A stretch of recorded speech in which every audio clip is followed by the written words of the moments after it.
मकसद खाली सत्ता में आना ही नहीं है। हम एक अच्छा राजस्थान चाहते हैं जहाँ जवानों को रोजगार मिले, किसान खुशहाल रहे, कानून का राज हो और आम आदमी सुरक्षित रहे, सारे लोग मिलजुल के राजस्थान को आगे बढ़ाएं और आम उपभोक्ताओं को महंगाई का सामना नहीं करना पड़े। ऐसा राजस्थान हम लोग कहते हैं। आरएलपी को निश्चित रूप से बहुत भारी वोट और बहुमती चुनाव के अंदर मिलेगा। हनुमान बेनीवाल पिछले 3 महीने से किसानों के समर्थन पे सड़क पर है, लेकिन आज नागौर के किसान महापंचायत उसमें हनुमान बेनीवाल की उपस्थिति। मैं इस प्रदेश और देश के अंदर जगह जगह महापंचायतें कर चुका हूँ। जो नागौर की महापंचायत है वो संयुक्त किसान मोर्चा कर रहा है और मैं संयुक्त किसान मोर्चे के किसी मंच पर आज तक नहीं गया। मैं मेरे झंडे के साथ आंदोलन कर रहा हूँ और मेरे झंडे के साथ बड़ी रैलियां में आगामी दिनों में राजस्थान के अंदर करूँगा। आज राजस्थान की सरकार कांग्रेस सरकार है, जो वहाँ पर पटवारी हो, शिक्षक हो, चाहे एलडीसी भर्ती वाले हो, बेरोजगार हो, सब सड़कों पर है। क्या कहना चाहेंगे सरकार कांग्रेस? मैं तो यही कहना चाहूँगा कांग्रेस सरकार फेल है, लेकिन इसका मतलब भारतीय जनता पार्टी पास नहीं है। भारतीय जनता पार्टी और कांग्रेस मिलकर सदन चला रहे। नड्डा जी आए, छुट्टी कर दी। सुरजेवाला की बेटे की शादी है, छुट्टी कर दी। ये कोई मौज मस्ती करने के लिए विधानसभा थोड़ी है। साल में 20-22 बैठक चलती है और उसमें भी आप इन नेताओं की शादियों में, कभी किसी अधिकारी की शादियों में सदन को स्थगित करके पूरे दिन की छुट्टी रखो, तो मेरे लिए तो इससे शर्मनाक बात नहीं हुई। और गहलोत वसुंधरा गठबंधन पूरा देश जानता है और इसको उखाड़ फेंकने के लिए और इन दोनों पार्टियों को भगाने के लिए तो राष्ट्रीय लोकतांत्रिक पार्टी राजस्थान में संघर्ष करती है और निश्चित रूप से आरएलपी दोनों पार्टियों का विकल्प राजस्थान के अंदर पड़ेगा। आगे एकला चलो से काम नहीं चलेगा, सबको साथ लेकर जाना। क्या वसुंधरा की तरफ भी इशारा था? अब मुझे नहीं पता, लेकिन यार सतीश पूनिया की जो फोटो छापी है, जिस तरह दलील किया गया, उससे लग रहा है कि वो सीएम का दावेदार नहीं। तो चुनाव को लेकर आरएलपी पूरी तरह से मैदान में उतरने को तैयार हो गई है। हनुमान बेनीवाल हमारे साथ चुनाव को लेकर पूरी अच्छी रणनीति। हमारे पास हजारों लाखों नौजवानों की फौज है और हम कोई पैसे के दम पे या कोई सरकारी मशीनरी का दुरुपयोग करके चुनाव जीतने वाले लोगों में से नहीं है। सरकारी मशीनरी का दुरुपयोग कांग्रेस और भारतीय जनता पार्टी दोनों ने हर जगह किया था। चारों उपचुनाव के अंदर आज ही प्रभारी से प्रभारियों की घोषणा करके लंबी चौड़ी जो हमारे जिले राजस्थान के 33 इनको हम बांट देंगे कि इन जिलों के लोग इन चुनावी क्षेत्र के अंदर रहेंगे और मैं खुद व्यक्तिगत रूप से चारों क्षेत्रों के अंदर वोट की अपील करूंगा और निश्चित रूप से चारों विधानसभा क्षेत्रों में राष्ट्रीय लोकतांत्रिक पार्टी भारी बहुमत से चुनाव जीतेगी। इन दोनों में से एक दल को 3rd नंबर पर तकेगा। प्रत्याशियों के नामों की घोषणा भी आपने कहा जल्द होगी। क्या जातीय समीकरण के आधार पर जातीय समीकरण तो सारे जाते हैं। जातीय समीकरण के बिना तो मान लो किसी प्रत्याशी को अभी मैं जोरी बाजार खुद लड़ लूँ, मैं थोड़ी जीत पाऊँगा। बताओ, जाति इतनी अवेयरनेस अभी आई नहीं देश के अंदर। इतनी अवेयरनेस अगर आ जाएगी तो आरएलपी की 150 सीट आ जाएगी। कौन लड़ रहा है आम आदमी के लिए? बताओ आप। शहर में घटनाएं होती है तो भी हम लड़ते हैं, गांव में घटनाएं होती है फिर भी लड़ते हैं, फिर भी शहर के लोग कहेंगे ये तो गांव की पार्टी है। तो शहर गांव का ही जब भेद नहीं मिटा पाए अब तक, तो इस चीज़ का तो ध्यान रखना ही पड़ेगा। जातीय समीकरणों का भी ध्यान रखेंगे, ईमानदार प्रत्याशी हो और टिकाऊ हो, जो जीतने के बाद हमें छोड़ के भागे नहीं। मुद्दे क्या होंगे? मुद्दे तो राजस्थान के अंदर जो हालात चल रहे हैं यहाँ पर, बेरोजगारी, बेकारी, बढ़ते अपराध, किसान और दिल्ली का जो किसान, तो दोनों पार्टियां किस हद से वोट मांग रही है, यही मुद्दे होंगे राष्ट्रीय लोकतांत्रिक पार्टी। दोनों के खिलाफ यही मुद्दा होगा कि कांग्रेस बीजेपी मिले हुए दोनों पार्टियों को चैलेंज दोनों पार्टियों को बड़ा चैलेंज चुनाव क्या कुछ रहने वाला है और क्या लगता है कि दोनों पार्टियों को कैसी शिकस्त दे रहे हैं? देखिए, पूरी कोशिश करेंगे और ये तय है कि चारों सीटों पर राष्ट्रीय लोकतांत्रिक पार्टी बहुत मजबूत स्थिति के अंदर है और सुजानगढ़, साड़ा, इन इलाकों के अंदर 18 के अंदर भी मेरे प्रत्याशी तो नहीं खड़े थे, लेकिन बगल की जो कपासन सीट थी उसमें 40,000 के लगभग 30 से लेकर 40 के बीच कपासन के अंदर आरएलपी पार्टी ने वोट लिए। आसींद में 40 से 50,000 के बीच वोट लिए। उन इलाकों के अंदर 18 के अंदर भी मजबूत प्रदर्शन आरएलपी का था और अब प्रदेश का नौजवान किसान तीसरा विकल्प ढूंढ रहा है।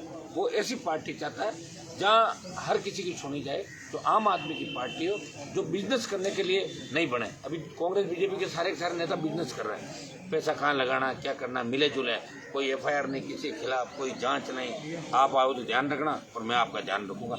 ये मिलजुल के चलो वसुंधरा गहलोत की जोड़ी, तो इससे भी राजस्थान की जनता दुखी है और दोनों चुनाव के अंदर आरएलपी को एक नए विकल्प के रूप में राजस्थान की जनता वोट करेगी। सर, हाल ही में आपने एक बयान और दिया कि किस तरह जो जब पायलट को मुख्यमंत्री नहीं बनने दिया वसुंधरा राजे ने, और क्योंकि पहले गुर्जर आंदोलन हुआ था, तो इसको किस तरह देखते हैं कि जातीय समीकरण भी काफ़ी ज़्यादा महत्व रखेगा चुनाव में? वसुंधरा को तो जब यहाँ लाए थे तो इसलिए लाए थे कि वसुंधरा की 7-8 जातियाँ थी भाई, किसी की बहन, किसी की भांजी, बुआ, ऐसा बना के और जो मिक्स वेज सब्जी बनती है ना, उसी तरह करके इसको कहीं कुछ बना दिया, कहीं कैसे कपड़े पहना दिए, कहीं जहाँ चाहे उसकी जातियाँ। कई बार तो एक एक जगह 3-3 जाति बता दी, एक जाति की बुआ बन गई और उसी जाति की भांजी बन गई अगली सभा में। उसको पता ही नहीं क्या क्या बुलवाता, वैसे कपड़े पहना के इसको खड़ा कर देते थे। मैं तो वसुंधरा को जानता हूँ, जो पहली बार लाए थे तो शराब के नशे में इस तरह चलती थी कि उसको पता ही नहीं रहता था माइक किधर है और चलती किधर है, फिर भी राजस्थान की सीएम बन गई। इससे बड़ा क्या दुर्भाग्य होगा हमारा कि लोक देवताओं की वीर धरती पे ऐसी शराबी 2 बार मुख्यमंत्री बनी और अभी भी लोग उसको पता नहीं क्या मानते हैं कि वसुंधरा यात्रा में निकलेगी। अब इसकी अंतिम यात्रा है वसुंधरा की, वो धार्मिक यात्रा नहीं, ये वसुंधरा राजे की राजस्थान में अंतिम यात्रा है। सर, मिक्स वेज के साथ आपने अभी रायते का भी जिक्र किया। रायता तो सतीश जी पूनिया परोस रहे थे ना उनको, वसुंधरा जी को, तो रायता बिखर जाएगा दोनों का। आपका चिंता मत करो आप। राष्ट्रीय लोकतांत्रिक पार्टी इनको नजदीक नहीं आने देगी किसी को। वसुंधरा गहलोत का गठजोड़ खत्म, राजस्थान का जवान उठ खड़ा हो गया और 23 में तो स्पष्ट बहुमत मिलेगा ही मिलेगा। इन चारों चुनाव के अंदर भी आप ट्रेलर देख लेना कि आरएलपी का ट्रेलर क्या है और पिक्चर बाकी है। बिल्कुल, ट्रेलर क्या है, पिक्चर बाकी है। ये भी हमारे साथ सांसद हनुमान बेनीवाल जो जाने चाहते हैं अपनी बेगम को, तो वो ये पूछना चाहते हैं। कैलाश मेघवाल तो अल्जाइमर बीमारी की मरीज है ना। कैलाश चौधरी ने क्या बोला कि 3 काले कानूनों में काला क्या है, वो उनको 2024 में बाढ़ में की जनता बता देगी। वो ये भी कहते हैं कि अगर मैं ये कह रहा हूँ 2024 में जब वो वोट मांगने जाएंगे ना, तब लोग उनको बता देंगे कि 2024 में काला क्या है। सर, जो कृषि कानूनों की पिछले जो बीजेपी नड्डा आए तो केंद्रीय मंत्री जो कैलाश चौधरी उन्होंने बहुत तारीफ की। उन्होंने कहा कि इसमें ऐसा कुछ नहीं है जिनसे कि देखिए वो अपनी बात कह रहे हैं और उनको ये बात इसलिए कहनी पड़ेगी कि मोदी जी के खिलाफ बोलने का मतलब तो फिर मंत्री कौन रखेगा, एक बड़े में हटा देंगे। तो मंत्री बने रहने के लिए सही गलत क्या उनको इससे नहीं करना कि वो जो पार्टी के जो नेता वही बात करेंगे तो पार्टी का स्टैंड होता है। राष्ट्रीय लोकतांत्रिक पार्टी का स्टैंड ये एनडीए हमने इसलिए छोड़ा कि तीनों कानून काले कानून है, किसानों को बर्बाद कर देंगे, किसानों की ज़मीन है पूंजीपतियों के हाथों में गिरवी रखी जाएगी और किसान फिर बेचारा हो जाएगा। आप किसान तीनों कृषि बिल वापस लें, लेकिन कांग्रेस को पॉलिटिकल माइलेज नहीं मिले। कांग्रेस ने भी 55 साल किसानों को बर्बाद किया। राजस्थान में राहुल गांधी कर्ज माफी की बात करके गए थे, संपूर्ण कर्जा माफ, मुफ्त बिजली, टोल मुक्त राजस्थान, बेरोजगारी भत्ता, इसको लेकर राष्ट्रीय लोकतांत्रिक पार्टी बड़े आंदोलन करेगी राजस्थान में। सर, जेपी नड्डा ने ये भी कहा कि इस समय राजस्थान के अंदर भी पूरे देश में ही मोदी जी की हवा चल रही है, इसको कैप्चर करना बहुत ज़रूरी है। बोले कैप्चर करें तो राजस्थान में भी वो बता रहे हैं कि मोदी जी की हवा यहाँ निकाल देंगे हम 23 और 24 दोनों का। प्रदेश में उपचुनाव होने जा रहे हैं, उसको लेकर आरएलपी जो सुप्रीमो हो उन्होंने भी अपनी पार्टी के जो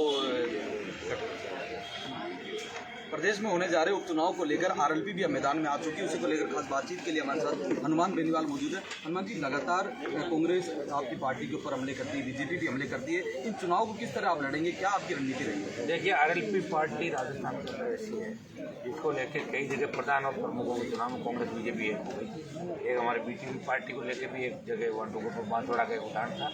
ये दोनों पार्टियां कभी नहीं चाहती कि तीसरा विकल्प राजस्थान के अंदर खड़ा हो।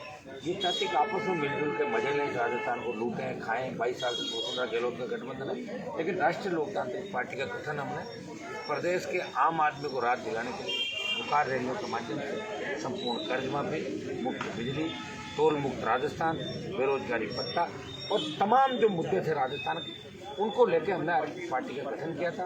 हमारा प्रदर्शन भी अच्छा था और 2 साल के अंदर राजस्थान की जनता ने राष्ट्रीय लोकतांत्रिक पार्टी को गले से लगा लिया। एक बाई इलेक्शन जो था हम जीते और दूसरा लोकसभा का जो चुनाव था वो गठबंधन भारतीय जनता पार्टी के साथ हुआ और उसमें हमसे बीजेपी को बहुत बड़ा फायदा हुआ। हमें तो 2.5-3 लाख वोट मिले, लेकिन बदले में 25 से 30 लाख वोट भारतीय जनता पार्टी को आरएलपी पार्टी से फायदा, इसलिए मिशन 25 मोदी का पूरा हुआ। भारतीय जनता पार्टी जो तीनों कृषि बिल लाई है, तो प्रदेश की सरकार जिस तरह किसानों पर अत्याचार कर रही है, जवान को रोजगार नहीं मिल रहा, जवान सड़कों पर रोज हड़तालें चल रही है, लाठी गोली देश के अंदर चल रही है, तो इससे दोनों ही पार्टियों से प्रदेश की जनता नाखुश है और प्रदेश की जनता मजबूत विकल्प चाहती है। और राष्ट्रीय लोकतांत्रिक पार्टी हनुमान बेनीवाल प्रदेश की जनता को, जवानों किसानों को मजबूत विकल्प देगा। इसका उदाहरण आपको चारों चुनाव के अंदर मिलेगा। वैसे एक चीज़ और है, आप बयानबाजी के लिए जाने जाते हैं। आपने जब आरएलपी का जब बनाई पार्टी, उस टाइम आपने वसुंधरा गहलोत को भूत नहीं बताया और आज आपने एक शराबी मुख्यमंत्री। हाँ, तो क्या कहेंगे? तो शराबी मुख्यमंत्री मैं क्या कह रहा हूँ, वो तो दुनिया कह रही है। तो मैडम को तो शराब पीते भी लोगों ने फोटो वायरल हुए, मैडम के तो लिप लॉक के भी फोटो वायरल हुए। वो कौन सा जो आया था बाहर से, तो मैं क्या करूँ, तो मैंने थोड़ी किया वो, मैं तो जो देखा वो कह रहा हूँ। तो विधानसभा के अंदर भी लेके गए वो वाला। तो इन चीज़ों का क्या नुकसान होगा बीजेपी? मेरे को कहीं का नुकसान होगा? बीजेपी को तो हो ही गया नुकसान, गई बीजेपी तो।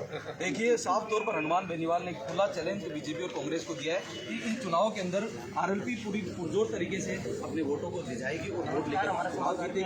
और बीजेपी के हमलावर उन्होंने यहाँ शराबी मुख्यमंत्री तक भी किया गया। अब देखना होगा सियासी मायनों में इन बयानबाजी के क्या मायने निकलते हैं। चारों सीटों पे जैसे ही उपचुनाव की घोषणा हुई, अब 2 दिनों के अंदर अंदर हम चारों प्रत्याशियों की घोषणा करते हैं। वहाँ टिकाऊ, जिताऊ और जातीय समीकरणों का भी पूरा ध्यान रखा जाएगा। और ये चारों उपचुनाव राजस्थान की 23 की दिशा तय करेंगे, क्योंकि मेवाड़ के अंतिम छोर पे और वहाँ से लेके भीलवाड़ा और फिर सुजानगढ़, इन चारों इलाकों में क्या हवा रहती है, कौन किसको स्वीकार करता है। एक तरफ कांग्रेस और भारतीय जनता पार्टी जिसने राजस्थान को लूटा है, बाहुबल, धनबल, सत्ता का दुरुपयोग भी करेंगे। और एक तरफ गरीब किसान के बेटे की पार्टी राष्ट्रीय लोकतांत्रिक पार्टी, जो राजस्थान में तीसरा विकल्प भी है, आम आदमी की लड़ रही है। तो राजस्थान की जनता का टेस्ट क्या है और 23 में क्या टेस्ट होने वाला, ये इसका परिणाम इन चुनाव के अंदर निकलेगा। और निश्चित रूप से इन चारों उपचुनाव के अंदर राष्ट्रीय लोकतांत्रिक पार्टी और मजबूत होकर उभरेगी राजस्थान के अंदर। राजस्थान की जनता दोनों पार्टियों से त्रस्त है, रसातल के अंदर चला गया, कोई विकास नहीं, कोई बात नहीं। दिल्ली वैसे मार रही है और राजस्थान की सरकार अलग से मारे। किसान और जवान दोहरी मार झेल रहा है, कोई सुरक्षित नहीं, हमारी बहन बेटियां सुरक्षित नहीं है। उत्तर प्रदेश से ज़्यादा अपराध राजस्थान में घटित होगा। राजधानी में आए दिन अपराध हो रहे हैं, कमिश्नरेट दोनों फैले, जोधपुर और जयपुर। तो आप अंदाज लगा लो कि राजस्थान किस दिशा में जाएगा। न्याय के लिए दर दर की ठोकरें खाते हुए लोग आत्महत्याएं कर रहे हैं, इनको न्याय नहीं मिल रहा। इनको न्याय दिलाने के लिए राष्ट्रीय लोकतांत्रिक पार्टी कटिबद्ध है।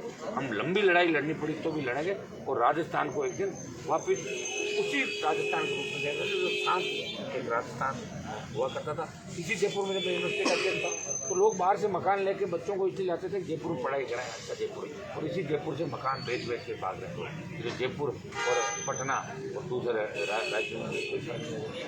इसके लिए कांग्रेस बीजेपी जिम्मेदार है। ये उपचुनाव को लेकर आप जातीय समीकरण लगाएंगे या 36 कौम को साथ लेके उतारेंगे? जातीय समीकरण में 36 कौम तो आएगी तो क्या सर एक जाति जैसे एक जात को लेकर लड़ा देंगे। एक जात को लेकर धड़ा लेके आप समझें साथ में लेके भाई, जैसे शेड्यूल कास्ट रिजर्व चुनाव है तो वहाँ तो शेड्यूल कास्ट ही चुनाव लड़ेगा, वहाँ जाट कैसे लड़ेगा।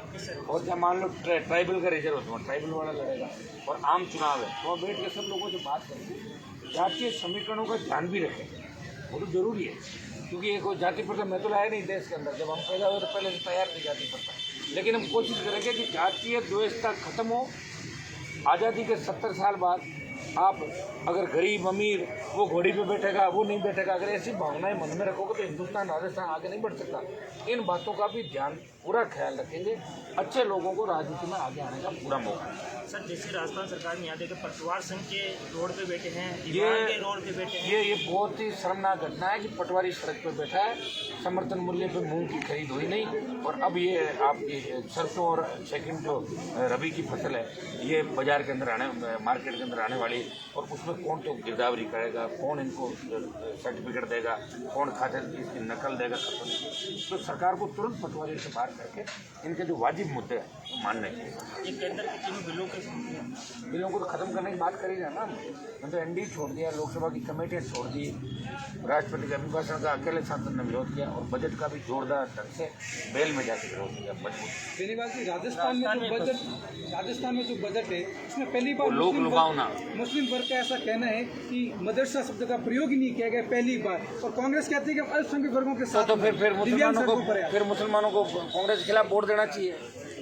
जब नहीं किया तो उनको गुस्सा आना चाहिए, गुस्सा आकर आरएलपी को वोट डाल दो चारों उपचुनाव में, अपने आप ठीक हो जाएगा। मुसलमान हमारे साथ आते ही सरकार बन जाएगी हमारी। शेड्यूल कास्ट मुसलमान आया और 125 बड़ी सीटें सर।